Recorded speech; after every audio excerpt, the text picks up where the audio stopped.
പരിശുദ്ധ കന്യകേ, രക്ഷകന്റെ മാതാവേ, പാപികളുടെയും രോഗികളുടെയും ദുഃഖിതരുടെയും ദരിദ്രരുടെയും അഗതികളുടെയും ആശ്രയമേ, ത്രിയേക ദൈവത്തിന് പ്രസാദിക്കപ്പെട്ട മാതാവേ, ജീവിതത്തിൽ വിവിധ പ്രതിസന്ധികളാലും പ്രശ്നങ്ങളാലും ഏറെ കഷ്ടപ്പെടുന്ന എനിക്ക് വേണ്ടി അപേക്ഷിക്കണമേ.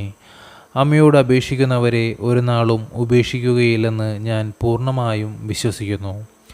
നിന്നെ അഭയം പ്രാപിക്കുന്ന ദുഃഖിതരുടെ ആശ്വാസത്തിനായി നിന്റെ പ്രിയപുത്രനിൽ നിന്നും നിനക്ക് വിശേഷ വിധിയായി കിട്ടിയിട്ടുള്ള വരദാനങ്ങളെ ഈ അവസരത്തിൽ ഉപയോഗിക്കണമേ. എൻ്റെ എല്ലാ ആവശ്യങ്ങളിലും വിശിഷ്യ ഈ നിമിഷം നമ്മുടെ ഓരോ വ്യക്തിപരമായിട്ടുള്ള ആവശ്യങ്ങളും പരിശുദ്ധ മാതാവിന് മുമ്പിൽ സമർപ്പിക്കാം.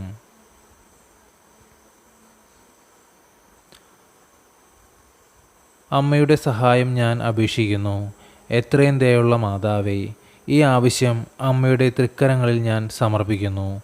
എൻ്റെ ഈ ആവശ്യത്തിൽ എന്നെ സഹായിക്കണമെന്ന് വിനയത്തോടും കണ്ണുനീരോടും കൂടെ വിശ്വാസപൂർവ്വം ഞാൻ അപേക്ഷിക്കുന്നു. പരിശുദ്ധ അമ്മയുടെ ഈ അനുഗ്രഹത്തെ ഞാൻ സദാ ഓർക്കുമെന്നും അമ്മയുടെ മഹത്വത്തെ ലോകമെങ്ങും അറിയിക്കുമെന്നും ഞാൻ വാഗ്ദാനം ചെയ്യുന്നു. ആമേൻ. സ്വർഗസ്ഥനായ ഞങ്ങളുടെ പിതാവേ, അങ്ങയുടെ നാമം ഉചിതമാകണമേ. അങ്ങയുടെ രാജ്യം വരണമേ. അങ്ങയുടെ തിരുമനസ് സ്വർഗത്തിലെ പോലെ ഭൂമിയിലുമാകണമേ. അന്നു വേണ്ടുന്ന ആഹാരം ഇന്ന് ഞങ്ങൾക്ക് തരണമേ. ഞങ്ങളോട് തെറ്റ് ചെയ്യുന്നവരോട് ഞങ്ങൾ ക്ഷമിക്കുന്നത് പോലെ ഞങ്ങളുടെ തെറ്റുകൾ ഞങ്ങളോട് ക്ഷമിക്കണമേ. ഞങ്ങളെ പ്രലോഭനങ്ങൾ ഉൾപ്പെടുത്തരുതേ, തിന്മയിൽ നിന്ന് ഞങ്ങളെ രക്ഷിച്ചുകൊള്ളണമേ. നന്മ നിറഞ്ഞ മറിയമേ സുസ്തി, കർത്താവ് അങ്ങയോടുകൂടെ സ്ത്രീകളിൽ അങ്ങ് അനുഗ്രഹിക്കപ്പെട്ടവളാകുന്നു. അങ്ങയുടെ ഉദരത്തിൻ്റെ ഫലമായ ഈശോ അനുഗ്രഹിക്കപ്പെട്ടവനാകുന്നു.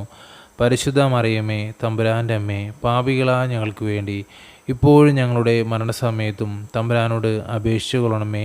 ആമേൻ. പിതാവിനും പുത്രനും പരിശുദ്ധാത്മാവിന് സ്തുതി, ആദിയിലെ പോലെ ഇപ്പോഴും എപ്പോഴും എന്നേക്കും. ആമേൻ.